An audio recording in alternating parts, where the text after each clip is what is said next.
Welcome everybody to 52 Living Ideas. Tonight we'll be covering the Analects. We'll be looking at chapters 3 versus book 3, chapter 24, 25, and 26. James, would you like to read your version first? Okay, the border warden at E requested to be introduced to the master, saying, "When men of superior virtue have come to this, I have never been denied the privilege of seeing them." The followers of the sage introduced him, and when he came out from the interview, he said, "My friends, why are you distressed by your master's loss of office? The kingdom has long been without the principles of truth and right. Heaven is going to use your master as a bell with its wooden tongue." Number 25. The master said of the shao that it was perfectly beautiful and also perfectly good. He said of the wu that it was perfectly beautiful, but not perfectly good. Number 26. The master said, high station filled with indulgent generosity, ceremonies performed without reverence, mourning conducted without sorrow. Wherewith should I contemplate such ways? The end of 26. Thank you. Yes, thank you for that. Suki, would you like to read your version? Thank you, James. Sure. 24, right? That's correct. Yeah.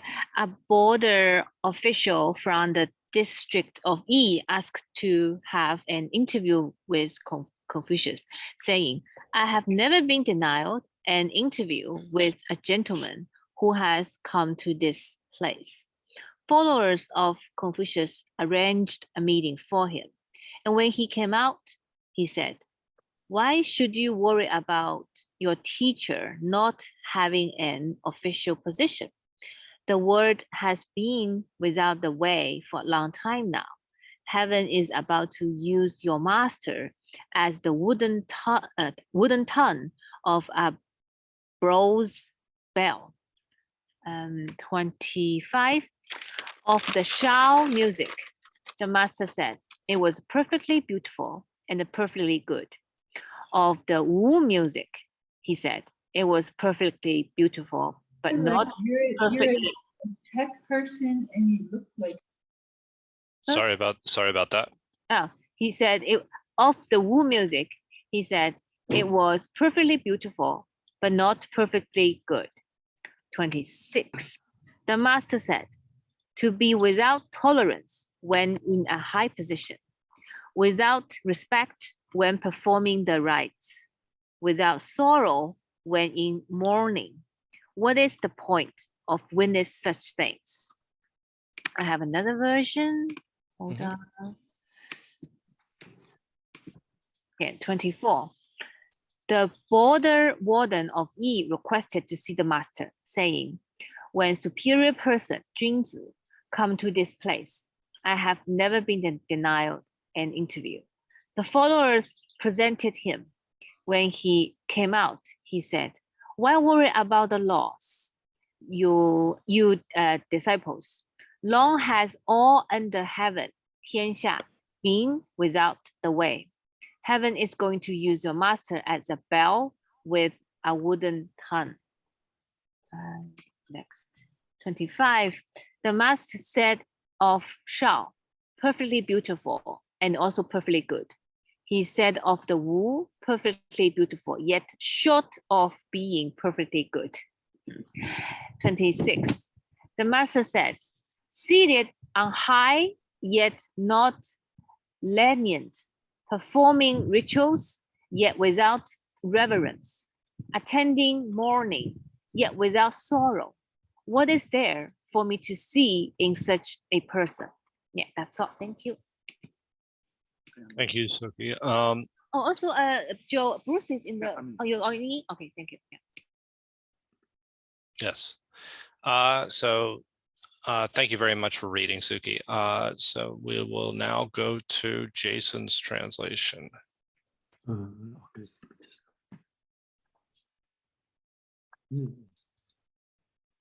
Did you see the screen? Just came out. Now, Now I do. Okay, yeah, okay. So, so I mean, okay, 24. The border warden of Yi requested to meet Confucius. So here is talk about the city of Yi, which is the border of the state of Wei. So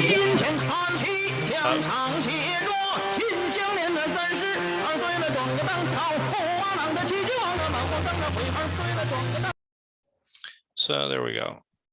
that's a Chinese music. So so he really knows what to play. Well, he really knows how to disturb a meeting, I guess. Yes, that's right. He's doing it with some degree of class. Right? Yeah, some degree of knowledge. Okay. Yes, exactly. I don't know if that's number 25 or number 26 though. Which right.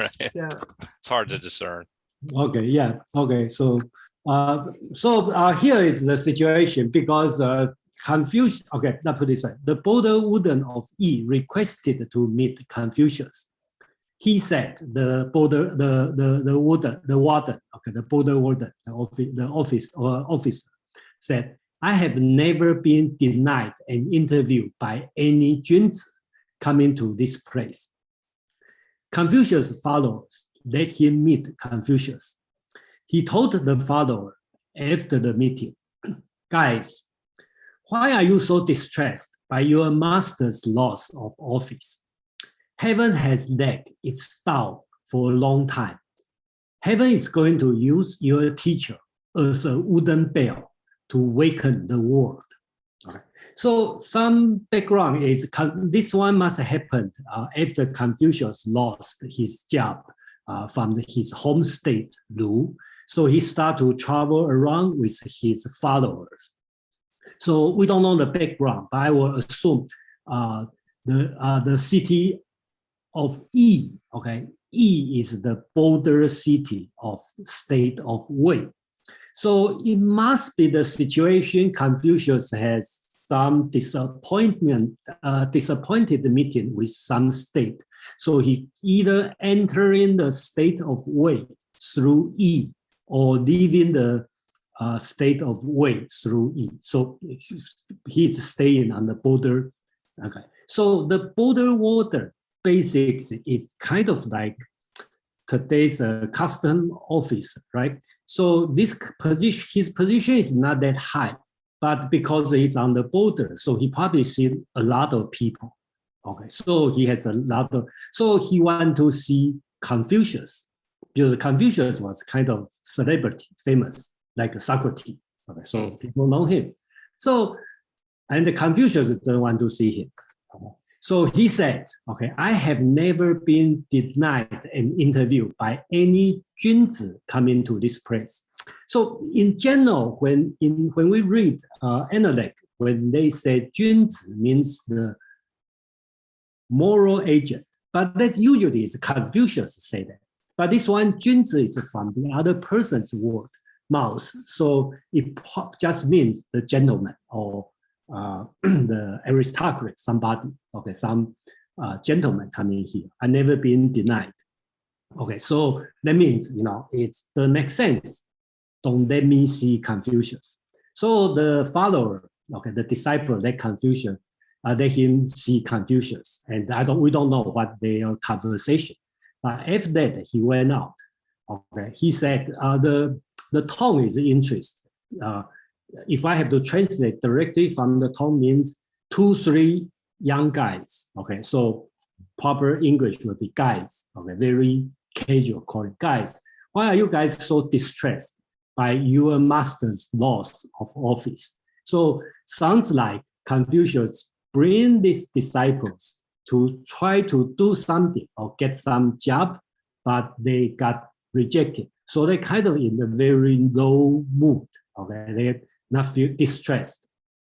So the border warden of Yi tell them, okay, heaven has let its down for a long time. So that means this world has been in disorder, in chaos for a long time.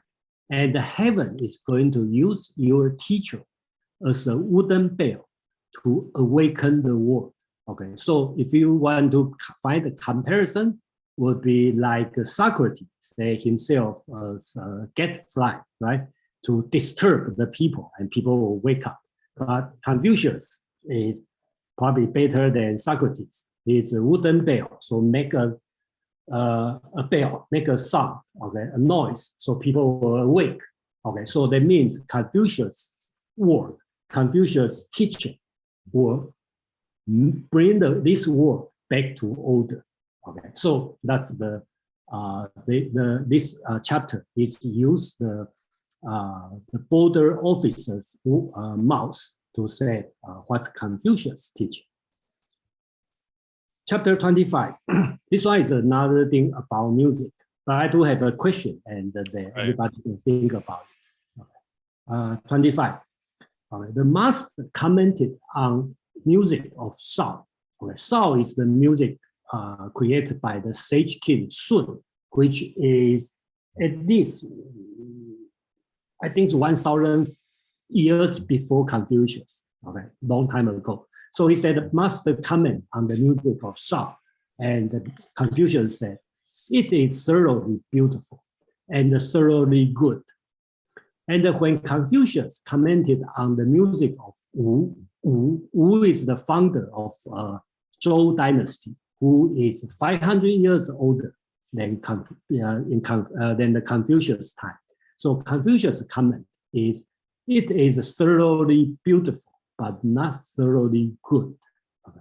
So if you remember, last week, we talked about Zai Wo commenting on the Earth's temple, right? He talked about what kind of tree you planted. Okay, he talked about in the Xia, in the Yin, and in the today, in the Zhou, it gets worse and worse, right? And the Confucius, oh, you don't have to say that, it's already past. But right now, Confucius seems to have the same tone, okay? The old music is thoroughly beautiful and thoroughly good.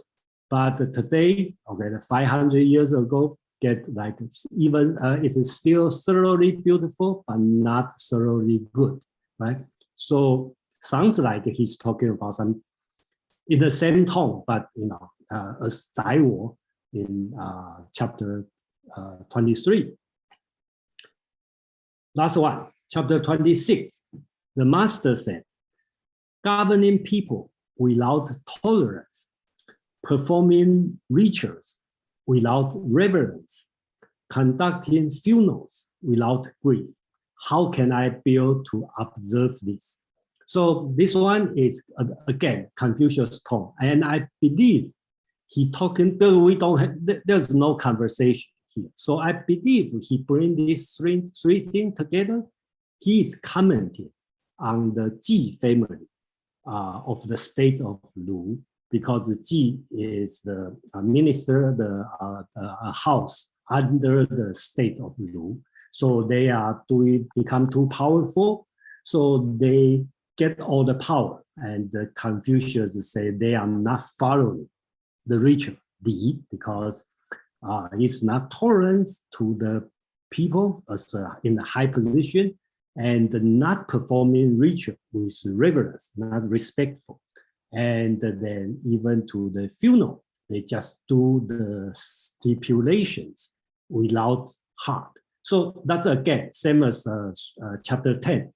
This kind of ritual, the Confucius cannot build to observe this kind of ritual. So that's another comment from Confucius. Yeah, that's it. Thank you. Thank you, Jason. Aman, would you like to comment? Yes, thank you again. That was, I enjoy all the translations. I really enjoy working on this with Jason because it gives me a chance to delve much deeper into this text. And I like what Jason was saying about verse 24, about here you have the border warden using the term junsa, and then also using the term Dao, which is kind of interesting. It's goes back to something we discussed before about how more than one person can polemically apply a term so that it has a particular meaning to them. What you almost see from this is this border warden's brief interview or brief interaction with Confucius, transforming him so that now he understands a junsa not as just a positional title, but as someone who has Confucius's Tao or way. When he says, "Why are you distressed by your master's loss? Heaven has lacked its Tao for a long time." He's echoing the sentiments that Confucius has been complaining of throughout this entire book. And then he says, "Heaven is going to use your teacher as a wooden bell to awaken the world." It's as if he's had his own epiphany, his own sort of awakening to what a real junsa is, what the real Tao would be. I'll come back to 25 briefly because Jason asked a question there, or addresses a hypocrisy on Confucius's part that I think is worth delving into just a little bit deeper. But I also like when Jason points out chapter or verse 26, this last statement, you remember book 3 opens with Confucius complaining about the Xi family.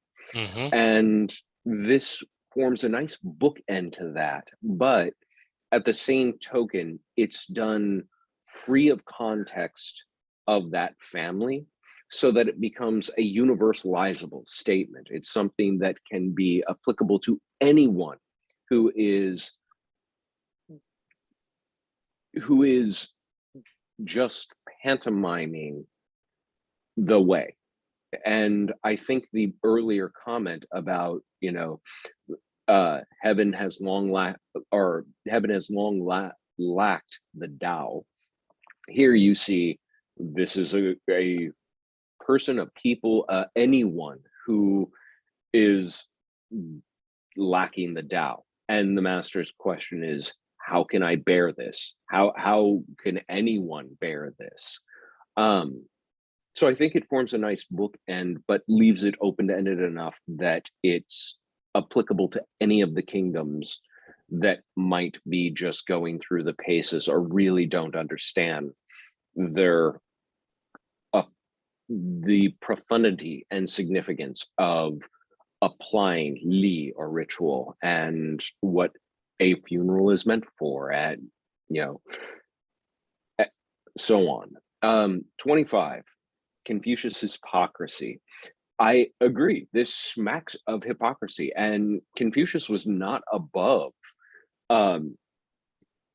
turning out lessons that seem to be almost do as I say, not as I do. But I would point out just a couple of distinctions between his comment on the songs of Shao and Wu versus Zaiwa's comments. Oh, where were we? Sorry, I actually wanted to find the verse that was in. But about the temple's wood, whether it was cypress or pine or chestnut. And That was last week, I believe. Yeah. 21. 21. Yeah. That One is of the correct. things that Zaiwa does when he says the people of the Shah dynasty planted pine trees, the people of Yin planted cypress. Here's the key word. However, the people of Zhou planted chestnuts. That, however, makes this strictly a critique. It makes it just a they're doing it wrong sort of statement. Whereas Confucius couches his by saying that the Wu's music is perfectly beautiful, but not perfectly good. And so he's almost demonstrating the appropriate way to criticize by making it softer. And so he becomes a exemplar of something that he just, you know, castigated Zaiwa over and will probably continue to.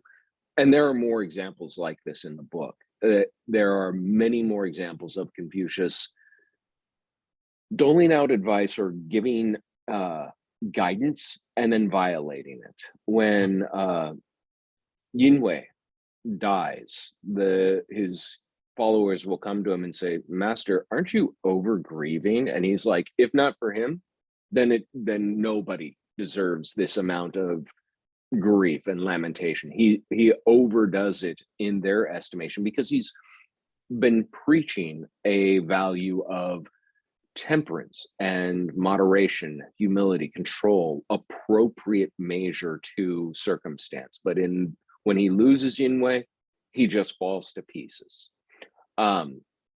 But then a few chapters later, when Yinwei's dad says, "Can you basically spare me some cash to give my son a better funeral?" He says, nope, that's a bridge too far. We can't violate the propriety there. So even in himself, he is sometimes inconsistent. But again, think of a classroom.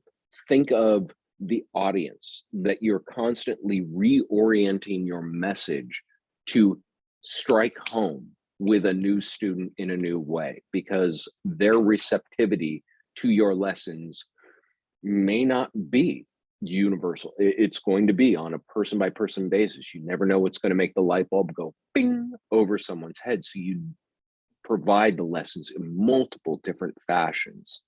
And sometimes that can, in Confucius' case, appear to be self-conflictory fashions. So yeah, I do agree that it's hypocritical, and I think hypocritical for a purpose. Thank you so much, Aman. Fantastic comments as always. Now, folks, go ahead and type exclamation point in the chat if you wish to comment on these 3 chapters, and we will go with James and George.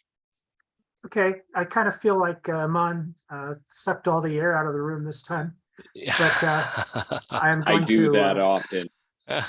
But I will comment on number 26 because it's so beautiful. The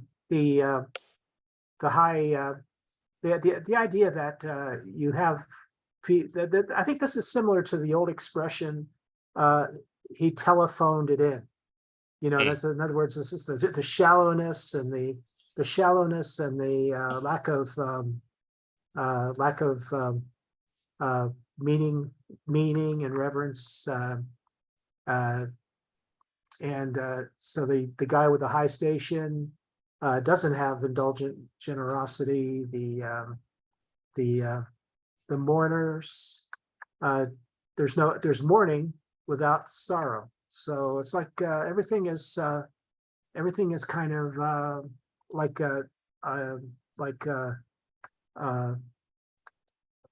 Jason said, with no heart. So and it's kind of like yeah, the rituals, basically telephoning in the rituals. In other words, kind of a low point for the society.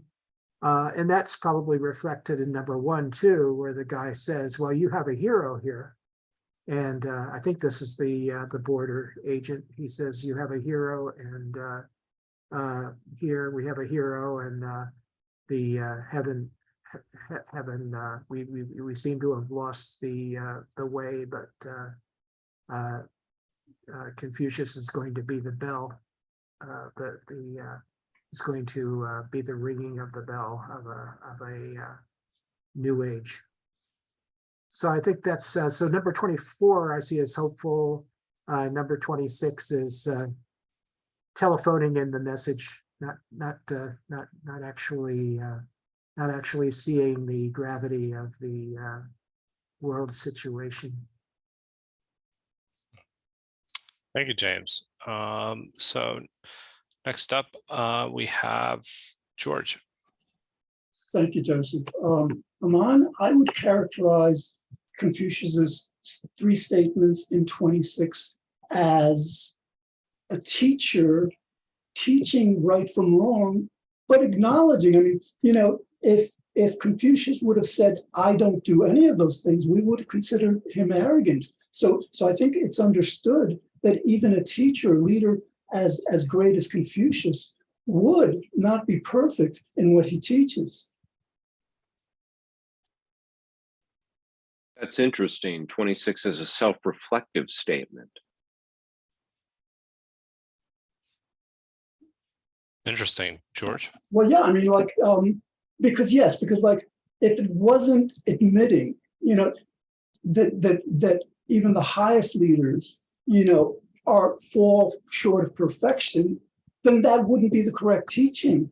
But like a leader, you know, a spiritual leader is obligated to teach not just what has perfected, you know, to whatever extent there are such things, but what he or she too is working on.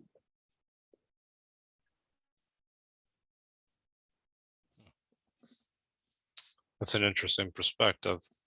Aman, do you have anything you would like to, go ahead, please. Yeah, I find that fascinating, and I do think it's worth reflecting on for a bit. I can't say with certainty in any capacity that that was what this is meant to denote, but I do think that it does have some connotation of that in there, that perhaps it is vague or without a reference, like the opening chapters being on the Xi family. Perhaps leaving the Xi out of this one was to give it that universalization that could also then make it universalizable even unto the self, so that one because it would be in keeping with Confucius's teaching of reflect on yourself, continue to learn, continue to improve yourself, work on yourself always.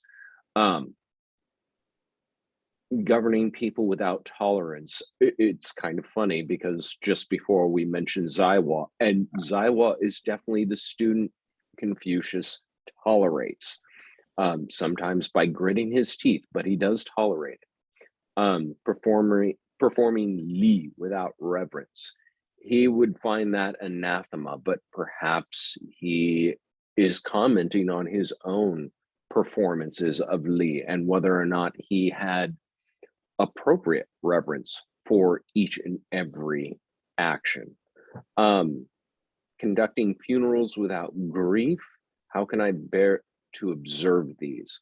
I don't know where the funerary would necessarily fit much in with that sort of self-reflection, because it's not something I ever get indication that he would consider himself guilty of. But the others, I could definitely see where those could be applicable. And it's possible that if we think of this from that context of 2 chapters earlier, him passing through the state of Wei, it's very possible that his tenure working for the state of Lu, he had to do some distasteful things, and this is a lament about some of those distasteful things. So it considering it in that light does add another realm of possibility to understanding it. And Aman, I wasn't suggesting that he was presenting himself as a virtuous person without those faults. What I was saying is that it's inaccurate or mistaken to attribute, you know, kind of a hypocrisy to him based on those statements, because he's not saying in any sense, you know, don't do these things that I don't do. That's one perspective on it, George. Does anybody else have any comments on it, or wish to comment on what's already been said? Yeah, let me comment a little bit on this. I would suggest leave the comment open, because we have a long way to go. And then it, just like Armand said, it's always, Confucius is never 100% consistent with his word. And we can say because to different people, different situations, he has to say different things. And another thing Armand point out, and I learned today, is Confucius commenting on the music probably show us what's the right way to comment. Okay, so probably that's what he try to demonstrate. Okay, your way is wrong and this way is better. And actually, I do feel the subtle difference. And thank you, Armand, give me this lesson, because he doesn't express in the way like, oh, that's this, that's this. He's talking about, I feel this way. I feel thoroughly beautiful, thoroughly good. But I feel this one is thoroughly good. This thoroughly beautiful, but not thoroughly. He talk about like my feeling. So I can tell the subtle difference. And probably that's something we can learn, from Confucius. Okay. So next up we have, I believe, James, followed by Suki. Yeah, I agree with George. I think Amon sometimes takes aesthetically wild positions on Confucius's sayings, and I think this idea that Confucius is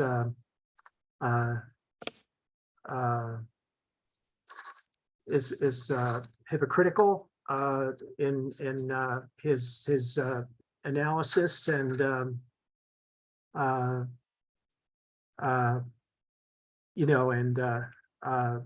point of view is it's not or in his criticisms. I don't see that present here. So I think George was right to bring that up. It's an interesting point. Not having read in thorough detail or covered with it the whole book, there does seem to be some contradictions with Confucius throughout the parts of the Analects that I have read. So those are just my thoughts on that matter. I have a tendency to agree with Amon on this, but that's my opinion. And I appreciate George's comments. Next up, we have Suki. Yeah, I actually have a question for the 2025. Almost all the English translation translate into good, perfectly good, and not perfectly good. But in Chinese, Jason, the Chinese is 善. It's more like a kind. So I think why all the translate into good, not kind? Because I feel like kind is more makes sense to me, because the Wu music refers to the kingdom of Zhou, and that empire is more about the military force. To that emperor is established by military conquered. So on a moral sense, it's not very kind. But the Shao music, is from referred to the empire Yao, and it's the throne is 禅让. How do you say? It's like a transfer, 禅让, yeah, not transfer to his own son, but to Shun, and because he has great virtue. So in that sense, it's more kind. Have a new empire. So I think why all the translate into good, not kind, because good is very vague. Why he said that? Why this is perfect good? Why this is not perfect good? But with the background of one is without violence, another is with violence. Even it's a big winner. In that sense, one is kind, one is not kind. To me, that makes sense. So that's my question and my understanding. Yeah. Okay, thank you, Suki. That's a great question, and I've been struggling with this word since in the Dao De Jing, in the Taoism translation. Okay, so let me ask you one question. Okay, if you write in the Confucius, what word you will use for good? 好 Oh yeah, but that's the never. It's this was not used during that time. That how means how you like, right? So okay, so that's the point. And another thing, I agree with you. It's not 100% correct. The problem is this: we translate to English, and the English word today has been governed by the so-called ascetic trinity. Okay, the beauty, the truth, the good, right? So the problem is this. So we talk about the truth, the beauty, the good. So you have to choose these three things. So it's not beautiful and it's not talking about truth. That must be good. So I think that's the reason. Not only me, most of the English translator use good for sun. Okay. But the meaning in good doesn't have the meaning of being kind, right? Well, I think it's kind also part of good, right? Oh, okay. Confucius would like to say 尽善尽美, right? Exhausted the extremely good, okay? Exhaust what you can do to be good, which is san, okay? So I think that take this meaning, you know. Thank you. Thank you. Thank you, Suki. Are there any other comments for verses 24, 25, or 26? If not, I do want to keep us moving along. We fell a little bit behind last week, and I just want to be sure as we begin book 4, that we give it justice. We spent quite a bit of time on book 3. And are there any other comments?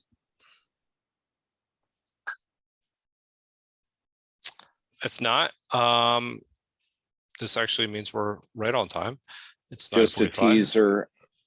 teaser. I love Jason's title for book 4. Okay.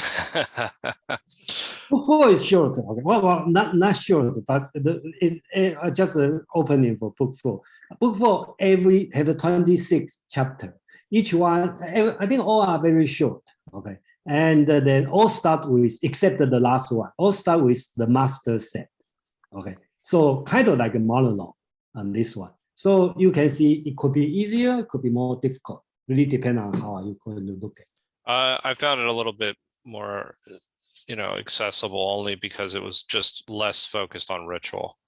I think that's the main difference for me. So I can honestly say that I've gained an appreciation for the objective of ritual, but in this particular instance,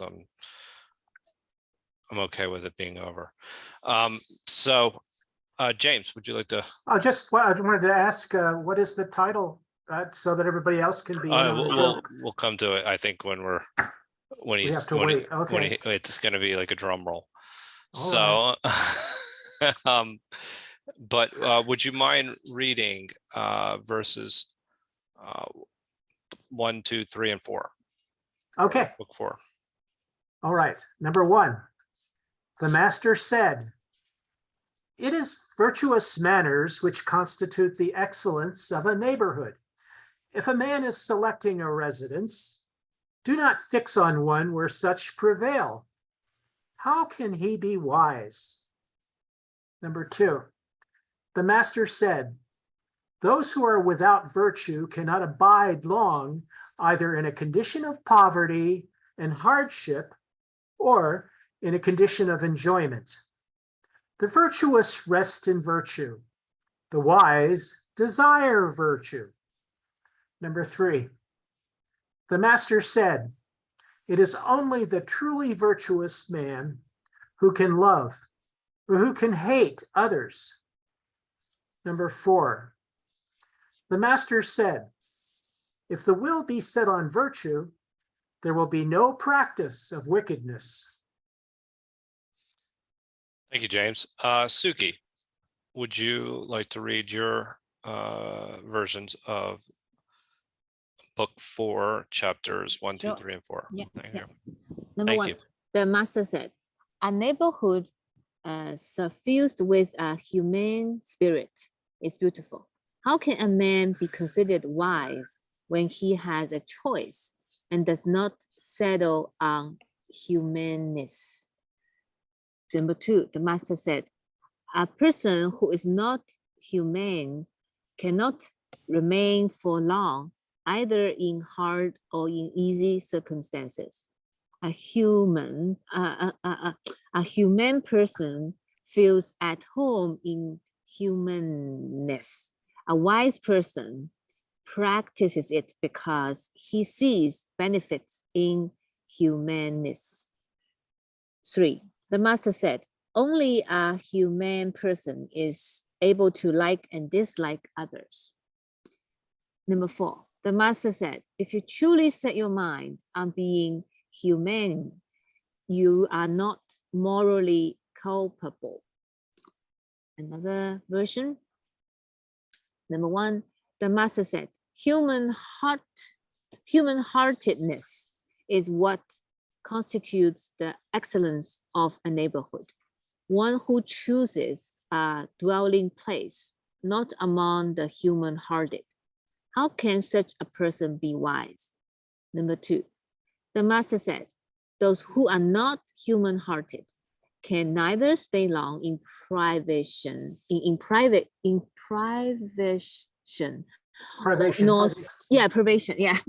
nor stay long in enjoyment.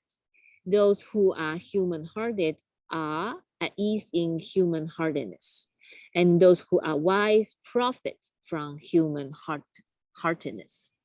Number 3, the master said, it is only the human-hearted who are capable of loving people and capable of loathing people.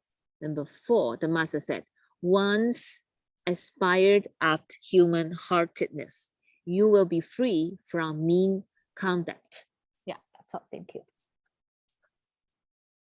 Thank you, Suki, very much. Connie, we'll come to your question. Is it humane or human? So humane. I yeah. think that's my pronunciation. Sorry. Yeah. Humane. Yeah. Yeah. So yes. Go ahead, Jason. We'll come to yours. Okay, yeah. So just answer James' question. Okay. The title, Chinese called 李人. Okay. I just translate to 人 in the neighborhood. Okay. The title of That is a great title. I know Madeline just messaged me about it. Yeah, so the title is funny because in Chinese, the tradition, the title basically just pick up the first 2 words or 3 words, and they accept master said. So they use the first 2 words for the. So this one, the title probably represent the whole book. I agree, but some may not. You will find something called 公冶长, which is person's name. Okay, so it doesn't represent anything. It's just starting from this name. So that's the. It's interesting to see the title, but don't stick with the name on that. So I just try to, when I translate the title name, I try to find the balance between the meaning of the entire book and the original Chinese word. Okay, it's difficult, but that's my intention. So before I read my translation, I will have point to make is just like book 3. Book 3, I will suggest everybody put the ritual Li, okay, in your mind. And right now you can forget about it because this book is not going to talk about it. Okay, it's going to talk about the 人. Okay, and then I see a lot of different translation, like Suki's translation, talk about human. Talk about human-heartedness. 1, 2, 3, 4. Oh, sorry. Dave. Okay. So talk about different translators, and some I think James' version talk about virtue, and some translators benevolence. So I would suggest everyone to replace this word as 人. Okay, because it has a different meaning. So every translation will mislead. So I'm going to use 人, especially in this chapter. And then 人 in this one, another way you can think about is in English probably means moral or means virtue in general. Okay, so that's another way to look at it. Okay, they have a special meaning, but in this chapter probably means the general ethic, morality, this kind of concept. So another thing like to pay, I remind everyone is this one.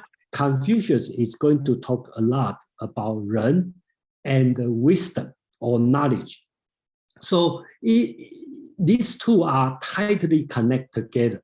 Okay, just like in Socrates or Plato's dialogue, right? If you remember, is Socrates famously is talking about nobody doing wrong willingly. So that means if you do something wrong, you don't have enough knowledge, you are not wise. That's why you do something wrong. Here, Confucius also have this kind of concept, but it's different than the Greek philosopher, because Confucius will compare the virtue and the wisdom. It sounds like it's very common for different culture. When you talk about virtue, then the first thing you related is virtuous person has wisdom? Is wise people always doing virtue? This kind of question, I believe, is always in the philosopher's mind. So that's why I like everyone to pay attention on the word ren and zhi or zhi, which is knowledge or wisdom. So let me start. The translation is short. Okay. So 4.1. The master said, "It is beautiful." Okay. Just remind Suki here. He used mei, which is beautiful. Okay. So the master said, "It is beautiful to have ren in the neighborhood. If one chooses not to dwell in the neighborhood of ren, how can he be wise?" Okay, so that's the relation between the ren and the wise, right? If you are wise, you will choose in the right place. You can make choice.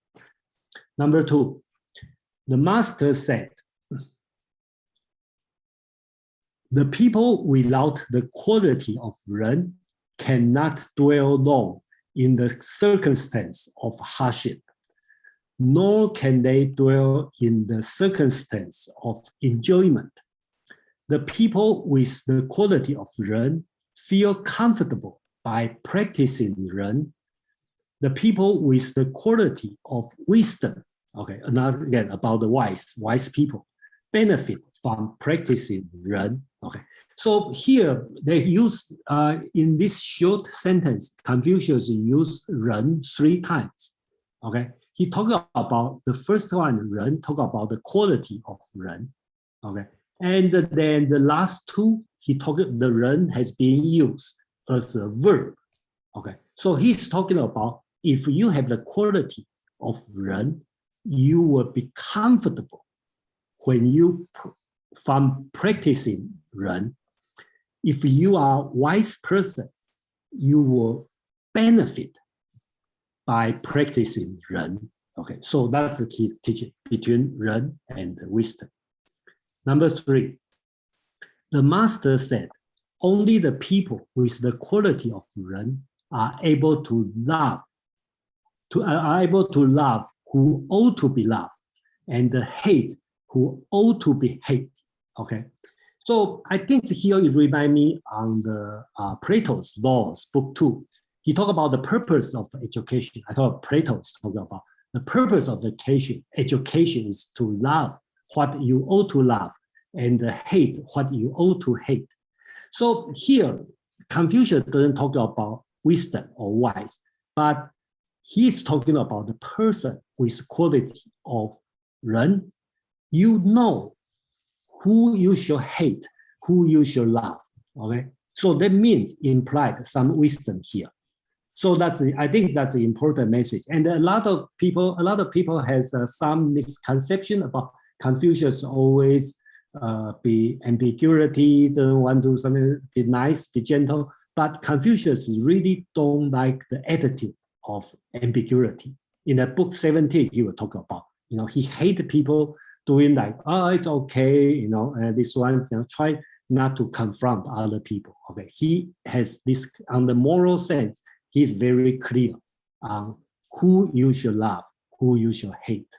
So, chapter 4, the master said, as long as you set your mind on Ren, you won't act wickedly. Okay, so this one you talk about, if you set your goal on Ren, which is the highest virtue, you will not behave, you know, wicked. Okay, so I think that's what you want to say. Yeah, thank you. There's a lot to talk about there. It's very, very interesting, and it'll be interesting to dive into what is meant by wisdom and some of the distinctions between, you know, Greek philosophy and how they looked at wisdom and how Confucius looks at wisdom. But let's first go to Aman. Do you have any comments? Well, I guess now we get to tackle a new concept. Yes. And I very much appreciate Jason's insistence on holding to the original Chinese, mostly because Ren is a loaded term, even in Chinese, and it is difficult to just sum it up simply and easily. I put in the chat there the components of the word Ren, which are very, very simple. It's a person and the number 2. There's something to that concept and something that this idea speaks about that is intimately tied to personhood and multiple. It is not enough to be a person as one. You become someone else. You become truly human-oriented, humane, human-hearted, benevolent, all these boilerplate terms that are used to translate Ren through the process of being around others. And that is something that some of those other word choices lose out on.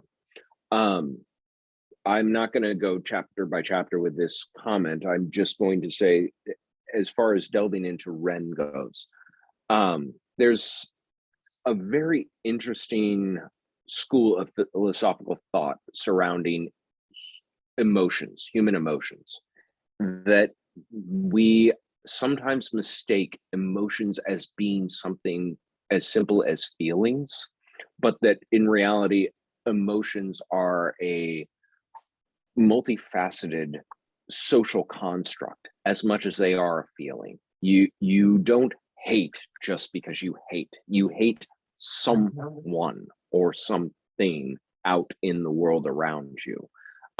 You don't love ambiguously. You love something or someone. So there's this external component to emotions in this school of thought. In the same way, this idea of Ren and how it pertains to obtaining wisdom is all wrapped up in this idea of the social aspect of it, of being around others.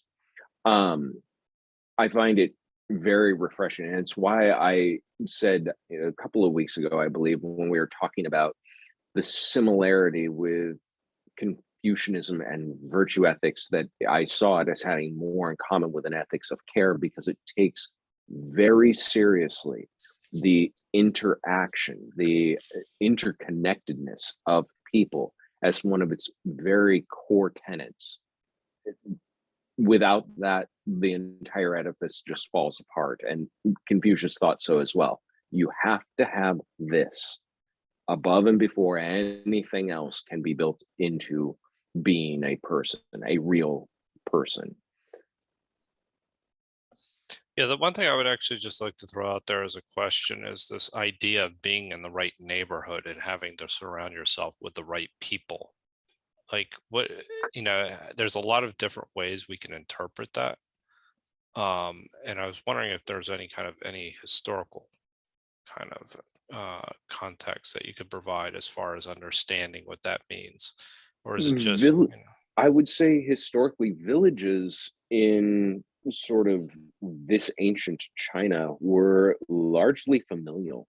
You Okay. had villages that were made up of members of an extended family, and that actually lends itself to this idea of it starts with shao. It starts with that familial piety, that connection to family. I liked the title Ren in the Neighborhood because it feels just very ABC after school special, Mhm. but it also, that sort of idea of connecting through a larger social context, it just hits all the right notes in my opinion. But yes, as far as in your neighborhood should be your extended family, and you should have been trained to care for them like an extended family. Okay. So thank you for a little bit of a different perspective. So I thank you for correcting that. Next up, let's see, we have, I believe, George had his hand up. Is that correct there, George, or is that from Yeah, before? thank you, Joseph. Yeah, I have a question about the third point. In my translation, it says that it is only the benevolent man who's capable of liking or disliking other men. Now, my question is like, well, why wouldn't an evil person be equally capable of liking and disliking? And the other question is like, is this translation accurate? Because, I also heard it not referring to men, but simply to objects or things or ideas. So, God. Let me respond to what George's question. First, in the text, it's exactly talking about hate people, okay, love people. I think, let me see. Okay, so 能好人, okay, they use the word means you love or you like people, and capable of love people, capable of hate people.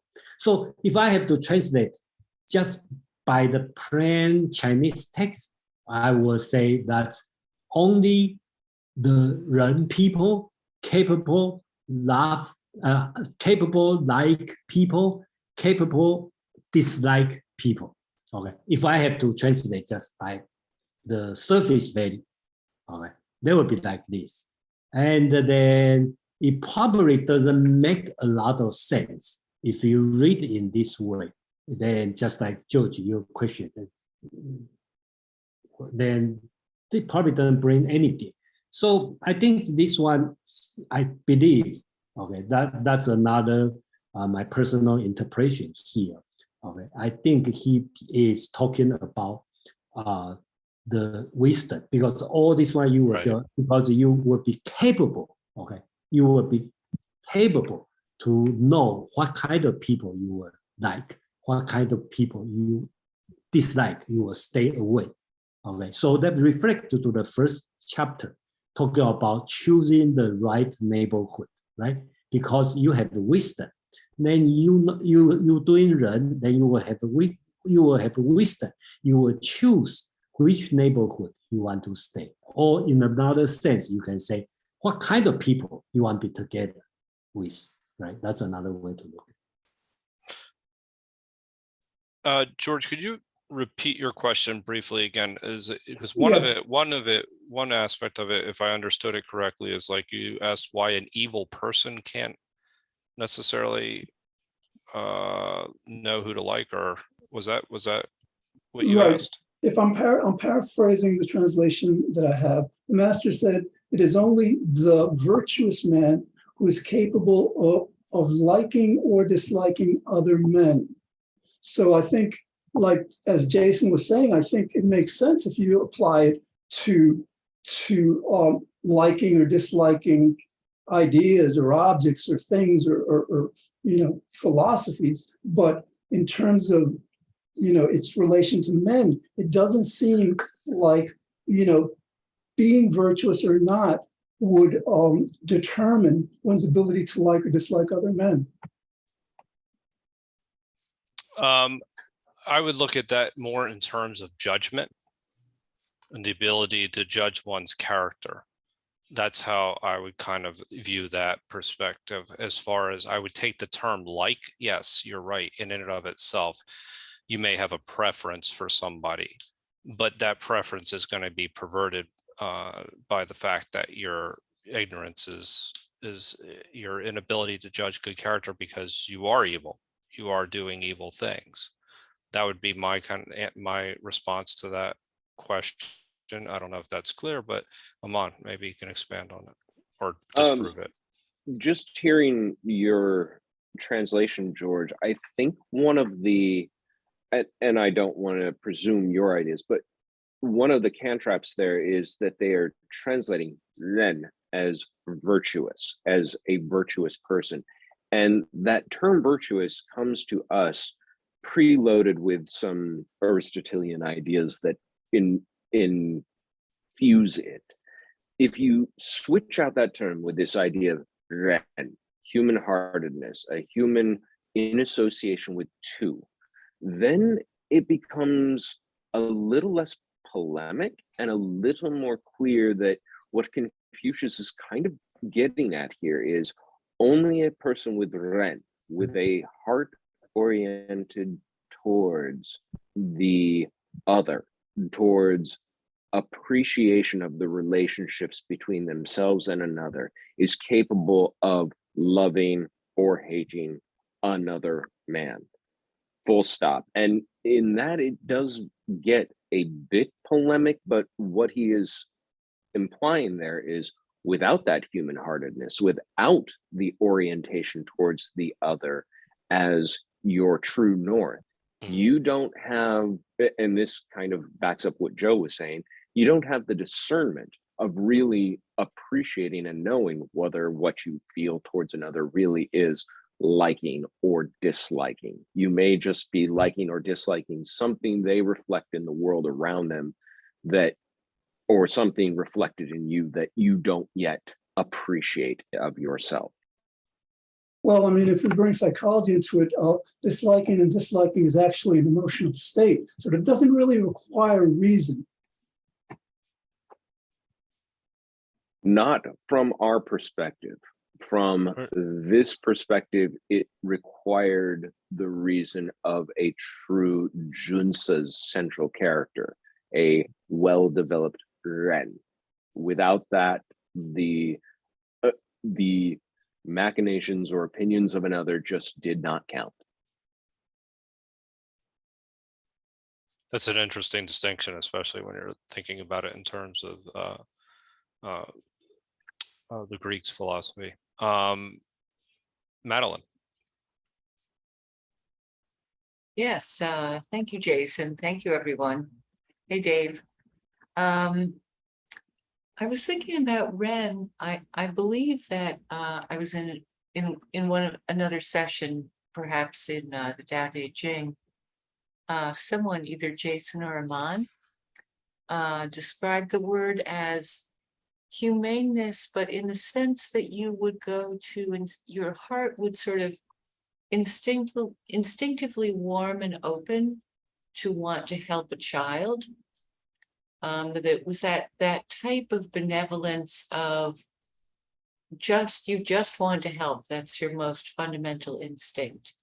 It may not have been Ren, but I do remember the explanation. Thank you. God. Yeah, let me just, I think so. Okay, so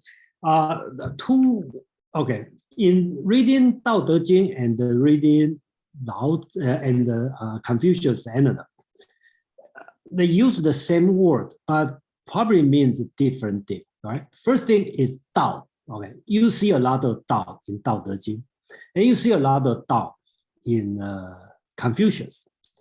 So Confucius Tao is a mean toward Ren or something how higher goal. So he was that the word lost its Tao, the means lost. Okay, and the Laozi in Tao Te Ching, Taoism, they put the Tao as the highest goal.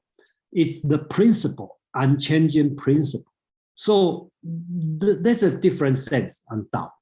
Back to Madeline's question about Ren, that's also a different meaning in Tao Te Ching and in Confucius. Confucius then probably is the highest moral. Okay, moral.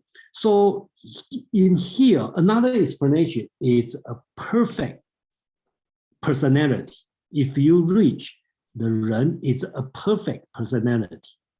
But in Tao Te Ching, okay, Taoism talking about Ren, which is a good thing, but he also, Lao Tzu in Tao Te Ching talk about Ren as a biased love.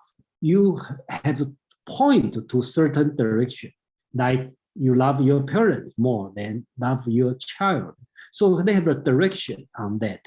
So in the chapter, I think it's chapter 5 in Tao Te Ching, talk about the world is not practice benevolence because the heaven is doing love or doing something to everybody, no different. No matter you are good people or bad people, they are doing the same thing, right? So they have even the same exact Chinese word and probably have the same meaning, but they have the different implication in two different schools. So really quickly, and I'm James and David, thank you for your patience. I just want to ask a quick follow-up to that, though, is when you say perfect personality, you mean perfect decision making, like a sage type of individual? Is that where would that be what you're kind of referring to? Basics specifically in this chapter, Confucius is talking about a lot of Ren, and then it's a highest moral step. And everyone, he expects everyone will reach to the highest point, what you can do to the highest point on the direction of Ren. Okay, that's the Confucius teaching in this chapter. Without go inside what exactly Ren meaning, the contents. Okay, he just talked about Ren as a virtue, as a highest moral standard we want to do. Okay, so we have a lot of people that want to comment, and I want to keep us on time. So I'm going to be quiet here for a moment. And so I'm going to go to first, we'll go to, this is an interesting chapter. I'll go to James, followed by Dave. Then we'll come to Suki, then George, then Kevin. Okay, this is kind of unfolding, I think, the discussion so far. And I think I see the meaning of these, it's really unfolding for me. I think the number 2 and number 4 are basically the heart of the issue or the core. The teachings, I'll start there. Number 2 is that if you don't have virtue, then you're going to have severe times in hardship, and you're not going to even do well in other things. The virtuous rest in virtue, the wise desire virtue, and the Legge translation. I'm sure it's not the best, but I'd like it if we could see, if we could keep your translation on screen, Jason. That would be, I think, the best situation, because your translation turns out to be very beneficial. Number 4 is there's if one is actually has Ren, then the wickedness tends to dissipate. So I really like that I really like that principle. So these are kind of 2 and 4 principles. Number 3, which we've been talking about so much, is really, really, really important. You have to have both an accurate, in order to live a correct life, you have to have an accurate combination of sympathy and apathy. You can't just love people. You can't just go through life, picking people to like and just not being aware of the benefit or the danger that actually exists to the community. So you have to be able to love people and hate people almost equally. Not necessarily that you, in other words, you have to have the gift of sympathy, but you also have to have the gift of apathy. You can't go through life without apathy, because then you're not useful to the community in being able to help other people know who to fear. And then number one is the sense of place. In other words, the person actually having a place where he can practice his Ren, and a place where his wisdom can develop through his prevailing in his neighborhood. I think I love your translations, Jason, because they sort of point us to the best way to interpret these things. It's also clear in the Legge translation where he uses the word neighborhood and residence, the person selecting a residence. But it's the idea that you have to be in a place where Ren can prevail. Otherwise, your virtuous, your own virtue cannot flourish. So once again, virtue has to flourish in a neighborhood. And number three, the not just sympathy, but apathy have to be balanced in order for the community to be safe and secure. Thank you. Thank you, James. Excellent comments as always. So next up, we have Dave. Thank you, Dave, for your patience.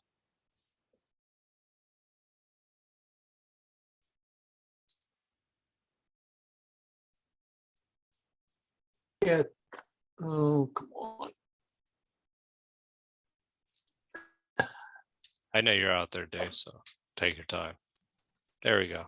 Oh, yeah, I'm sorry, I was having trouble unmuting there. Yeah, Eamon and I were batting the thing around chat a little bit because I'd been reading this stuff about Ren, about the closest thing was humanness or whatever, but him putting people in the number two, or person in the number two, to me just screamed relationship. And then we were kind of chatting back and forth about, because it occurred to me, well, could it be a positive relationship or a negative relationship? You know, with number three, love the people you're supposed to love and hate the people you're supposed to hate, which to me was so different from my Christian background. You know, you're not ever supposed to hate anybody. But the more I was thinking about, I think because I think we're so conflict averse. That's one of my problems, that I think maybe what might be inferred there is learning to stand up for yourself is an important skill. So I'll throw that in the mix there. Thank you. Can I comment on David? Just a moment about. I had to admit, I translate as only the person with quality of Ren can love who ought to be loved, hate who ought to be hate. The word hate probably a too strong word in when I choose the word. The Chinese word is called okay, or wu. Okay, that word in a lot of sense means bad people. Okay, but it can also mean stay away. So it could also means the person with the Ren quality can like people or stay away from some people. Okay, so they have two different kinds of meaning. So I choose the one as hate because it sounds more Platonic teaching. Okay, so but another way you can think about it could be just means stay away, because their words sometimes means stay away.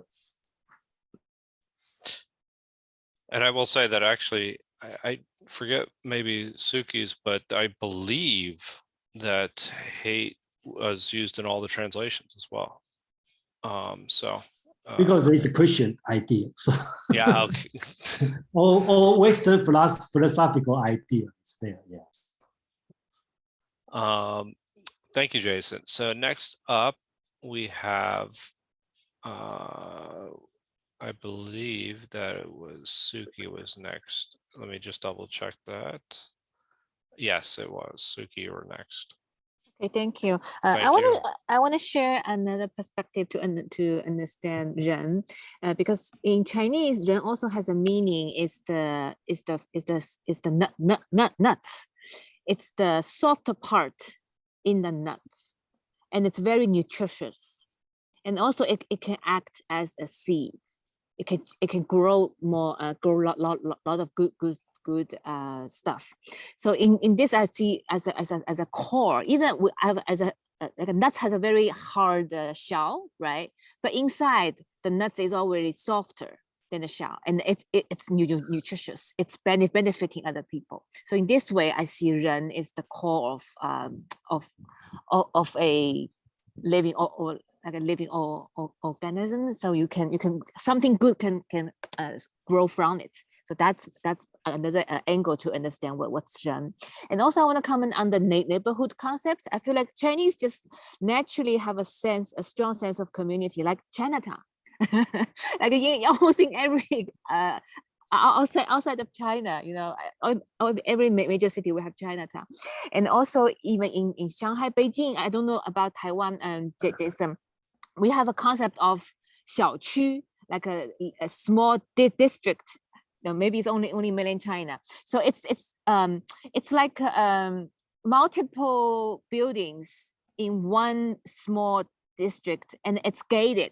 It has its own security. So it's much bigger kind of community neighborhood. Not just like here, just different house, different separate building.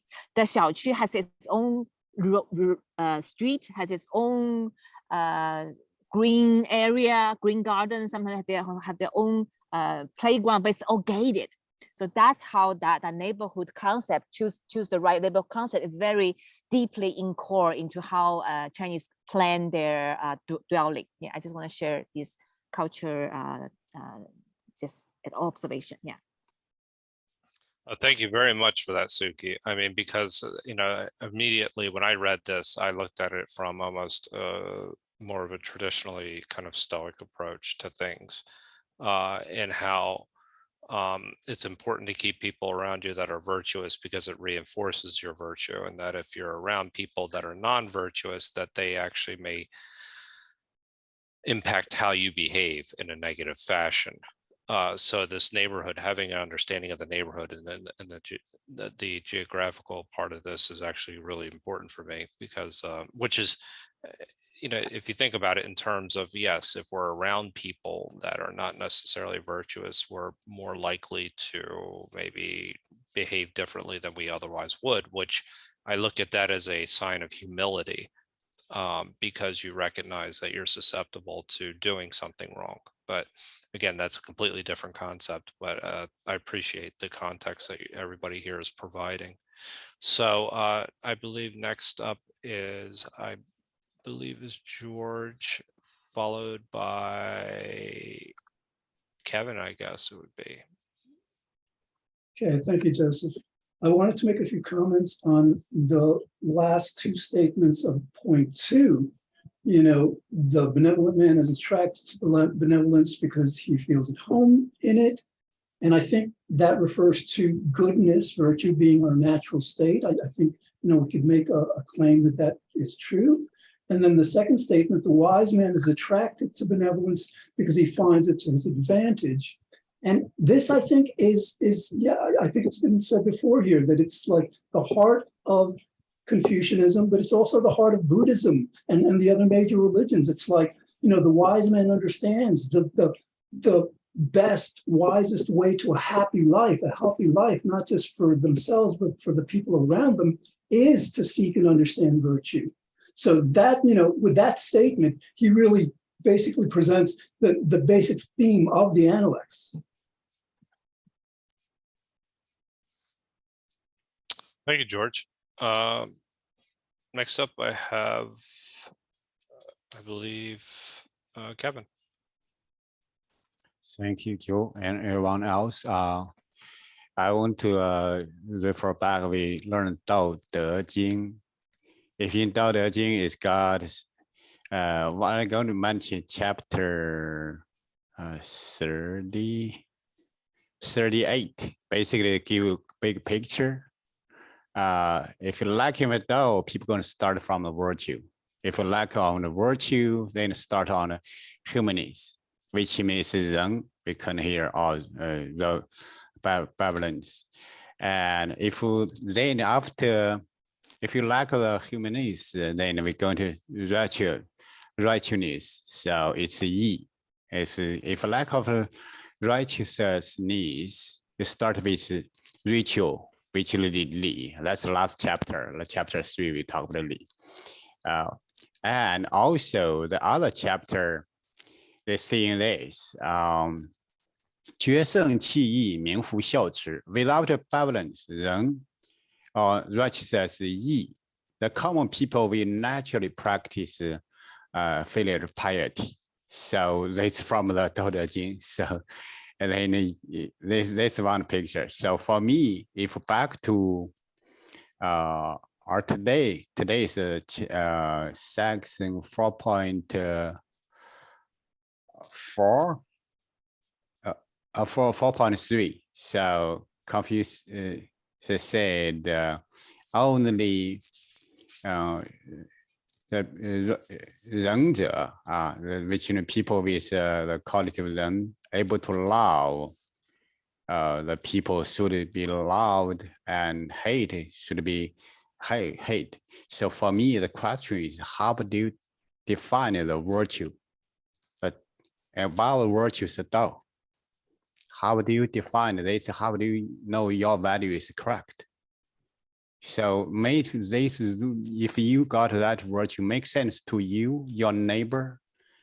It's also make sense for others. How about other people that got their own tradition, culture, and even you are right, it still take time, right? Digest. That's for me is a little bit have a different opinion about the Confucius. Thank you. You sounded like a little bit of a skeptic there, Kevin. Yes, it's that's how if I myself categorize still the Tao. Tao is the top.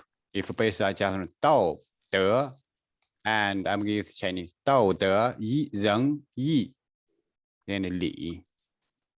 Li is the last chapter in chapter 3. So after Ren, the two person, right, to the Aman and you know, not just yourself, you have your others, your community, your neighbors. That's good.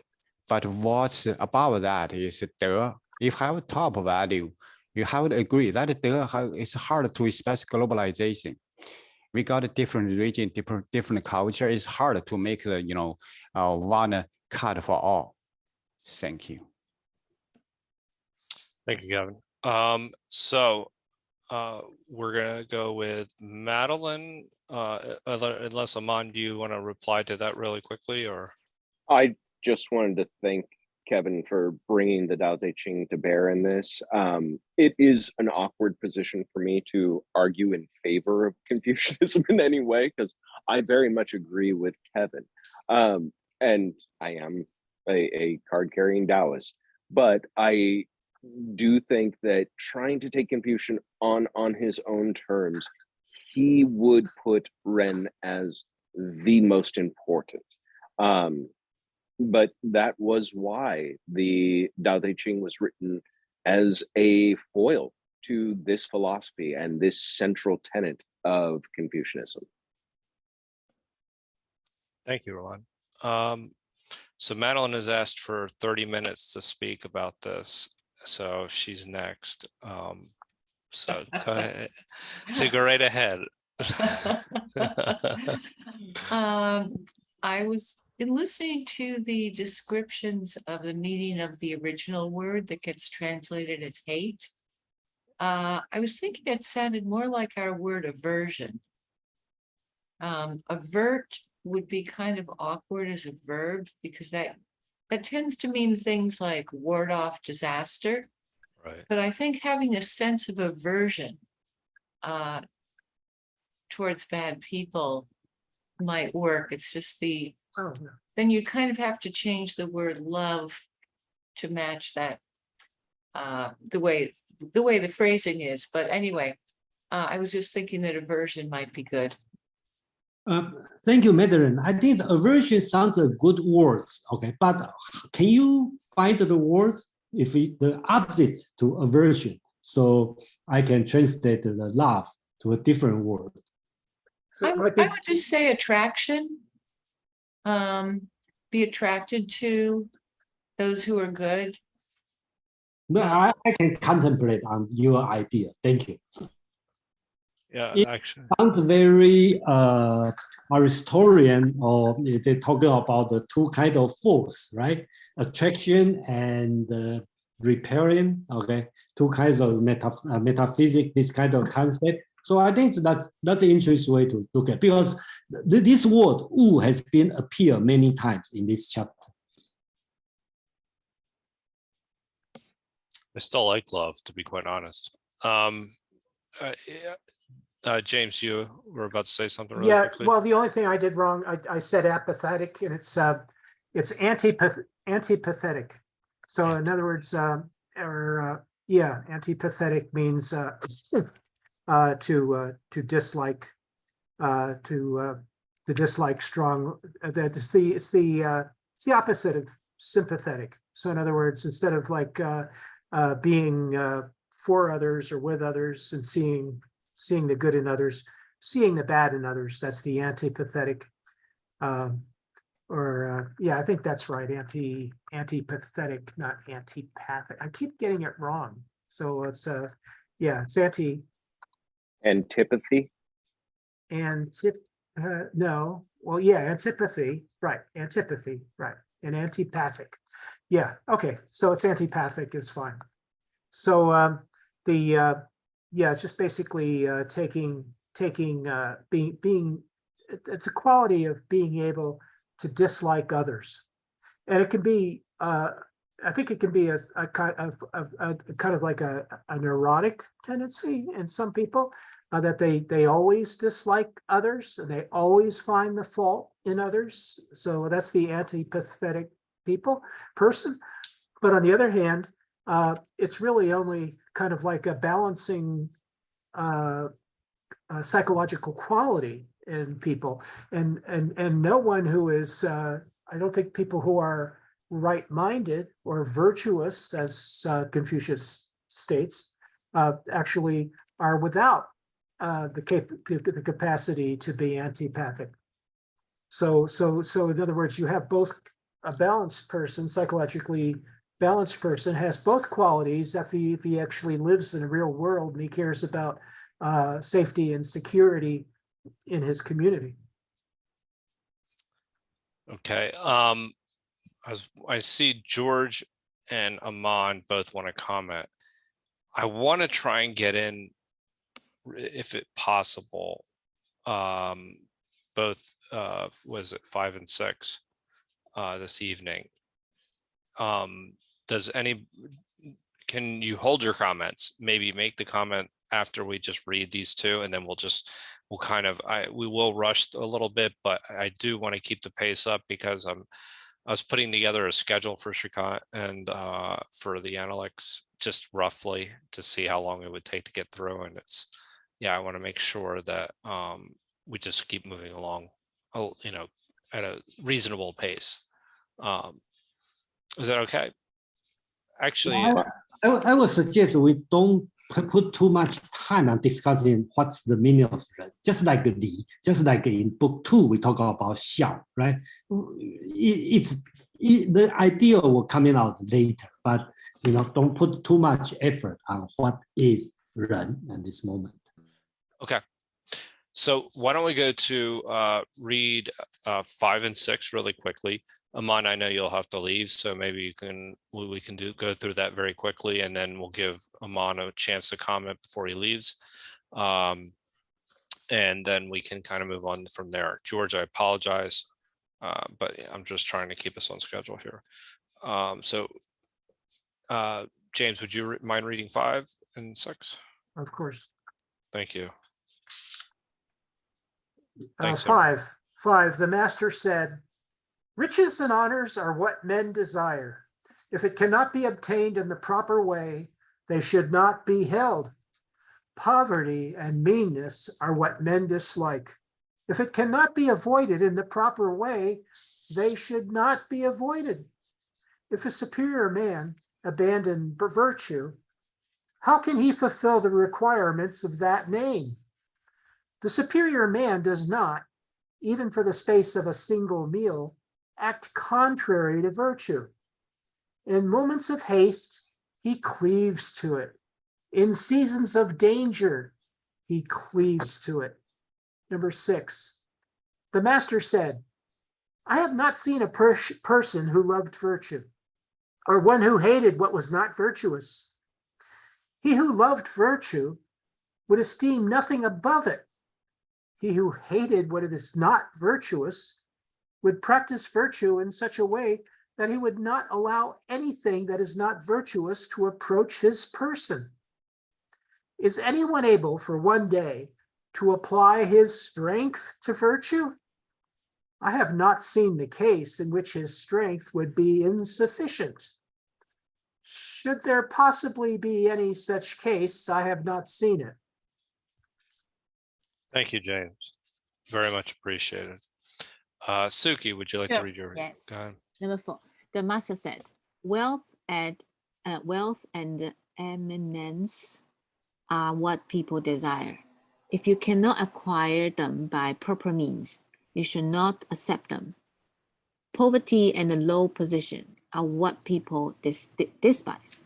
If you cannot avoid them by proper means, you should not reject them. If the gentleman forsakes humaneness, how can he be worth of the name of gentleman? The gentleman does not abandon humaneness, not even for the duration of a meal. He holds on to it whether he is in a hurry or in a crisis. 6, the master said, I have never seen a person who truly loved humaneness or a person who was truly repelled by the lack of humaneness. A person who truly loved humaneness would think that nothing could surpass humaneness. A person who was truly repelled by the lack of humaneness while putting humaneness into practice would not allow any inhumane person to influence his conduct. Is it possible for a person in the space of a day to devote all his effort to the practice of humaneness? I have never seen a person who lacks the strength to do so. There may be one, but I have not seen such a person. Another version. Hold on. Okay. The master said, wealth and prestige are what people desire. If they are not obtained in the proper way, they should not be held. Poverty and low status are what people dislike. If they are not avoided in the proper way, they should not be avoided. If exemplary persons abandon human-heartedness, how can they deserve that name? Exemplary persons do not, even for the space of a single meal, go against human-heartedness. In moments of haste, they are with it. In times of distress, they are with it. Number 6, the master said, I've never seen a person who loves human hardness or one who loathes the contrary to it. One who loves human hardness places nothing above it. One who loathes the contrary to it will never let anything contrary to it to attach to his person. Is anyone able for a single day to make efforts at human hardness? I have never seen a person whose strength would be insufficient. There might be such people, but I have yet to see any. That's all. Thank you. Thank you very much. It's interesting the differences between number 5, the first lines anyway, in the 2 translations that you just shared. Go ahead, Jason, would you like to share your translation and we can go to comments? So these 2 are long, okay, but Okay, these two chapters are long, but it's not that difficult, I think. And pay attention a lot. They use a lot of word, the hate, I say, or aversion, but they have a different meaning, okay, in different place. So the master said, all people desire the status of wealth and the nobility. If this status is not achieved by the Tao, I think he means Tao of Ren. That means a proper way, moral way. Okay, you should not dwell in it. All people hate or dislike or aversion or try to, avoid the status of poverty and meanness. If this status is not removed by the Tao of Ren, which means not removed by a proper way or virtual way, you should not depart from it. So that means you should stay in the poverty and meanness if you cannot get rid of them in a moral way. Okay. So if a Junzi does not follow the Tao of Ren, okay, Junzi does not follow. I'm sorry. Oh, yeah. If Junzi is not follow the Tao of Ren, how can he be named Junzi? A Junzi should never deviate from the Tao of Ren, even for the short time. Okay, so he used the word a single meal between in a single meal's time. That means a short time. So the last two sentences, in the moment of haste, he acts accordingly. In the moment of danger, he acts accordingly. Okay, so he repeats the same pattern of sentence twice. He said that's important. And here he is talking about everything you have to do, have to act according to Ren, which without the content means you have to do it morally. I think that's what he wants to do. 4.6. I'm going to read through, and I think let's see what's Confucius taught. The master said, I have never seen one who loves what is Ren or one who hates what is not Ren. One who loves what is Ren pursues nothing but Ren. One who hates what is not Ren acts in a way to avoid whatever is not Ren. Is there anyone who puts all his strength on Ren for a short period of time, for example, 1 day? I have never seen anyone who lacks the strength to do so. Perhaps there has been such a case, but I have never seen it. So I always feel Confucius, this tone is satirical, okay? It's satire statement. So I don't know how do you feel, but that's my feeling on this one. And his message is pretty simple, I think. He talked about Ren is everybody can do it, but you have 2 ways to do it. You can pursue it something morally, or you avoid something not moral. Okay, but unfortunately, I haven't seen anybody spend 1 day to work on that. Not because their strength is not enough, just they don't want. Probably somebody do it. I just never see it. So I think his tongue is satirical. I think. Yeah. Thank you. Interesting. We'll go to Amon next to get his comments. I agree with Jason. I think there's a biting sarcasm in 4.6 of, wow, it's so damn difficult to just do a good thing that just you can't find anyone who will do it anymore. And I do think that was his antipathy towards the people in his day who were at the helm of power. I actually, right before we moved on, I think Jason touched on the comment I had planned to make, which was about trying to define Ren. It is, I don't want to say it's a fool's errand, but Confucius didn't do it throughout the Analects. And this is one of the sort of things that Western philosophers find so galling about a system of philosophy, quote unquote, like Confucius, that won't even spell out its own terms, but apparently hinges so much on these terms.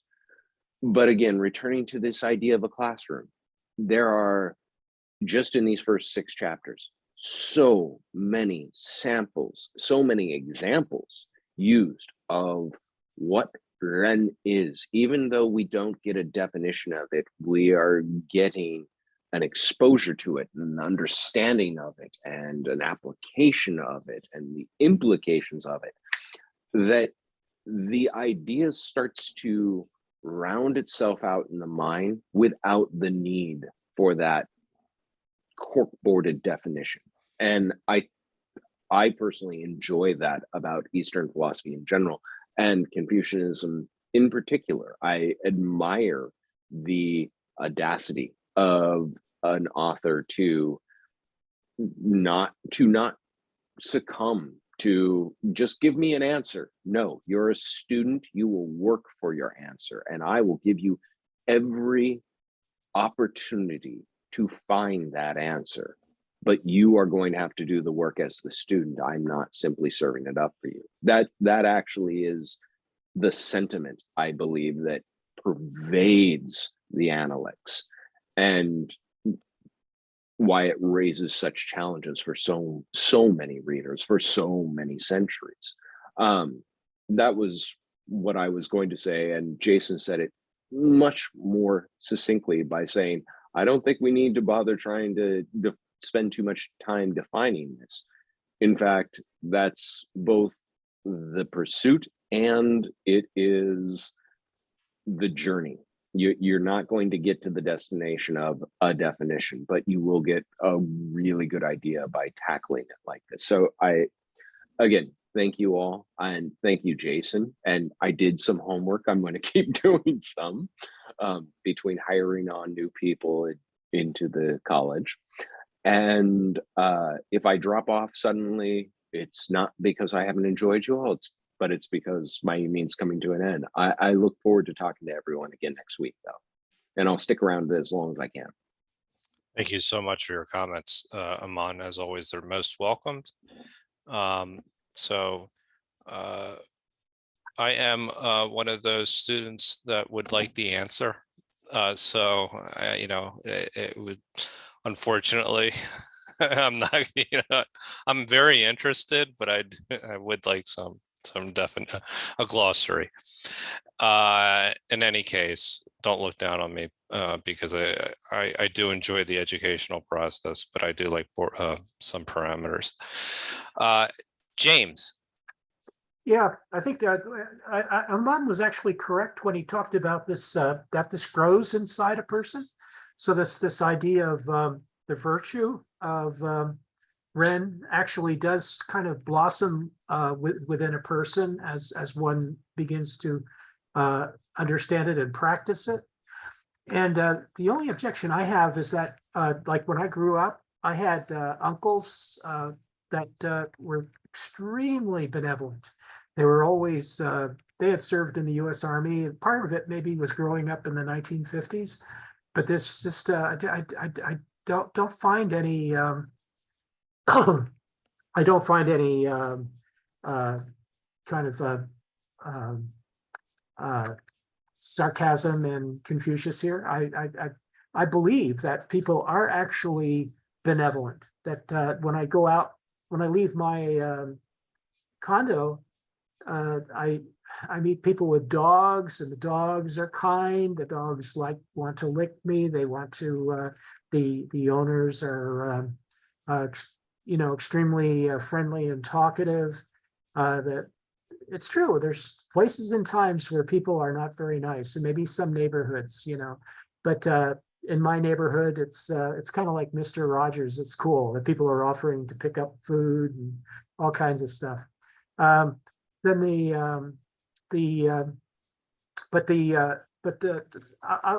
I think I like the content, like what he's talking about, what Confucius is talking about, what the Analects are talking about. That if they and once again, your translation, Jason, is just wonderful. It's probably the best possible translation because it gets down to the meat and potatoes and the core of the words and the meaning. And where these other translation, at least the Legge translation, is just way too fat. And but the idea that people who have a need for being virtuous, they are virtuous. And what I wanted to point out is this one particular idea that if a person is not if a person is in a mean state, if he is in a bad state, he lacks the means, a good income and so forth, he should not choose a non-virtuous means of escaping from his condition. He should choose the best possible virtuous means of trying to correct his situation. So I love that passage. I think that's gold. It's not just for virtue is not just for people who are doing well.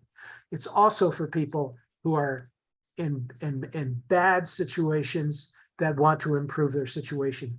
Virtue is the way to do it. And if he can't find a virtuous way to do it, you should probably not be trying so hard. Thanks. Excellent comments, James. Excellent. So very much appreciated that. Anybody else have any comment? George, do you wish to say what you were going to say before we went to break? Yeah, thank you, Joseph. Just a brief comment about what James just said. I think, yes, there is a lot of goodness in the world. I mean, like in so many measures, poverty, just the standard of living of so many people is so good. We have a ways to go, but I think we've made progress. What I wanted to say is, like, James, you said before that, like, you were kind of like arguing for the necessity of disliking people. And actually, there are traditions, and this is actually a question, because I don't know if there's a tradition in Confucianism that says this also, but in the 5 other major religions, there are sects. In Judaism, there's the Essenes. In Buddhism, there's the idea of cause and effect, where through their understanding of reality, we're really all destined to do what we do, to be good if we're good, and to not be good if we're not good. And like, if we accept that understanding, then that gives us a reason, a logical reason to not dislike others for what's not under their control. And the question is, like, has this been considered within Confucianism? Well, I'm not a Confucianist, so I don't really have the answer to it in terms in a pure sense. Maybe Jason has a better answer, but my reaction is that once again, is that anyone who does not actually, my reaction is just to say that I still, even though it might be anti-Buddhist or anti-Jewish, Essene, not anti against the Essene creed. I trust Buddha's words. I mean, I trust Confucius's words here because these match my own psychological research. My own psychological research is that people polarize along these lines, and they polarize on the lines of being sympathetic to others and being antipathetic to others, and that is based on the actual true situation in the world. In other words, in the world, there is both good and bad. As you said, people are destined to be such. And the right way to, and my belief would be that the right way to react to that is to allow your emotions, give yourself the freedom to be sympathetic to some and perhaps antipathetic to others who deserve that, as that are sending the signals that they might be dangerous to you or to other people that you care about. That doesn't mean you're not caring for these other people.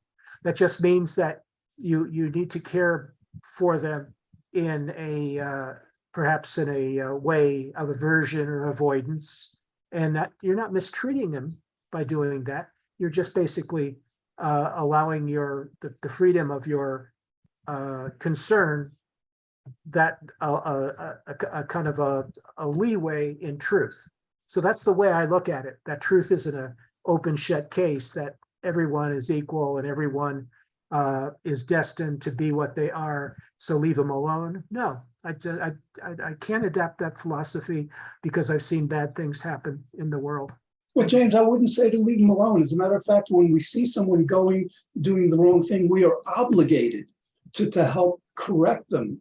But the benefit of this belief, again, that it's held by moderns also, Einstein, Darwin, Newton, Freud, this understanding that everything's destined frees us from the burden of having to judge people. Yes, we have to respond to people according to their actions, their behavior, what they do. But when we're free of not needing to blame them rationally, I think we can do that with a lot more human-heartedness. Well, it would keep you busy, that's for sure. And like I said, it's a part of caring. And you're just saying, paying more attention to the negative side of caring for others. But on the other hand, I don't think all these people, you're not really describing Einstein and this long list of others. You're really describing Mr. Rogers. In other words, it's difficult to be preoccupied with correcting all the problems of the world. In other words, everyone's world is a little bit large and you have to pick and choose. So that's my only answer to what you just said, is that you can't be Mr. Rogers. You have to pick and choose. The world is too big.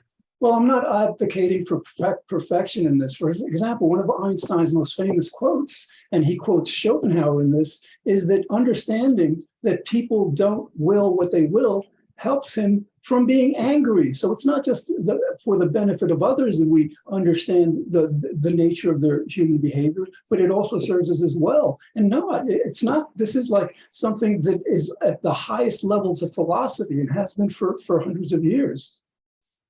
Yeah, I disagree with Schopenhauer. So, we could talk all night, because we're both interesting people, George. But it's just a conflict of philosophies there. I want to hear what Jason has to say, though, from a Confucian standpoint, having translated the text himself. Took the words right out of my mouth. Yeah, I'm not sure what's the focus on the debate, but I just remember what George talked about sex. That's the part I'm interested. And just to most of the people's surprise, Confucius is very open on the sex. He talked about sex and the food are basic nature. And he liked to compare. He complained. He didn't see people love virtue just like people love sex. So in this point of view, he is very open. Well, thank you, Jason. Are there any other comments regarding these couple of chapters or anything here we covered this evening before we go? I was going to make, I had a little bit of a question about the two translations that Suki had read, but I think I'll hold off on that, specifically number 5. But maybe we can come to that another time. I don't want to keep us too much past the 11 o'clock hour here on the East Coast anyway. If anybody else has any comments, feel free to make them now, and if not, I'll go right to our announcements. Good job, Joseph. Let's go. Yeah, move it along. Cool. All right. So thank you, everybody, for this evening, for joining us this evening. We have some upcoming events this week. Tomorrow evening is part of Comprehensivist Wednesdays. Comprehensivist Wednesday is done in conjunction with the Greater Philadelphia Thinking Society, and that will include, it'll be on neuroscience. We don't have the exact topic yet, but it'll be led by Sanjay. And keep an eye out tomorrow. Hopefully he can post what the topic he'll be covering so we can do a little prep work prior to his meetup. And on Thursday, we will have The Evolving Self. And that is an ongoing series, Psychology for the Third Millennium. And that'll be at 7 p.m. on Thursday up until till about 9 o'clock. So, and then following that, I believe we'll be having our series on Carl Jung. It'll be The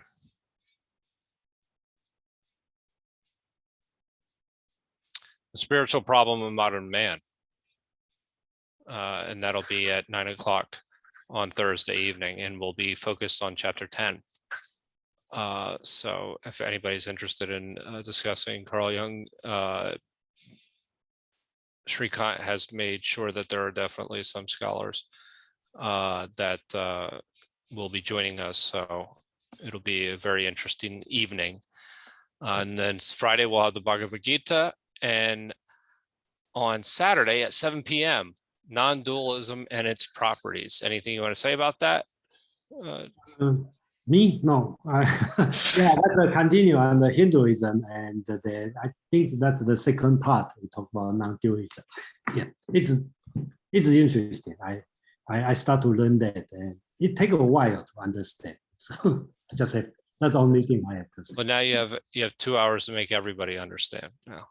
Yeah, So, not me. I have the. Well, that's it. That's why we asked you to put all the time in. Is that so you put that time in that you can cut it down for the rest of us. So, personally, I think non-dualism is great. I think if you're approaching it from a critical point of view, like maybe you don't live in India, and but you've been around it, and you've studied it. You've known people who are experts in it. It's like it is you just it's like something you apply some scissors to, and you use use it in whatever way you can, because there's a lot of truth in it. So that's what's really wonderful about it. Yeah, after I studied Gabriel Ryle, I don't know if you heard about him, Ryle. Okay, Gilbert Ryle. Yeah, and I start to get the point. I a little bit confused, and then when I studied the Ryles, and I find out they have the diet on this part, and I think that's they against Cartesian dualism. Okay, so our Western mind has been controlled by Cartesian dualism for too long. I think that's the problem. Stop it. The story of my life. Thanks, Jason. So that's the challenge, I think that's I find out, we all being controlled by Cartesian dualism, my body, okay, and then that's why we are difficult to accept non-dualism. Well, thank you for that, Jason. Thank you for that, James. So that'll be on Saturday. So anyway, thank you everyone for joining us this evening. It's been great to have you here. And as always, and I look forward to seeing everyone next week. Thank you, Suki, for reading. Thank you, James, for reading as always. And thank you, James, for all the work, or for Jason, James, for all the work that you do. Not that you don't do some too, James, but it's, yeah. No, James is my inspiration, so that's fine. I just express how I get inspired, and it's have fun. But Jason does the hard work, and I really appreciate that. Thank you, Jason. Yes, we do. Thank you, Joe. All right, have a great evening, everyone. Joe. Thank you for facilitating, Joe. Oh, no problem. No problem. No problem. Bye. It's an honor. Bye-bye. Bye-bye. Thank you, Joe. Bye-bye. Bye-bye.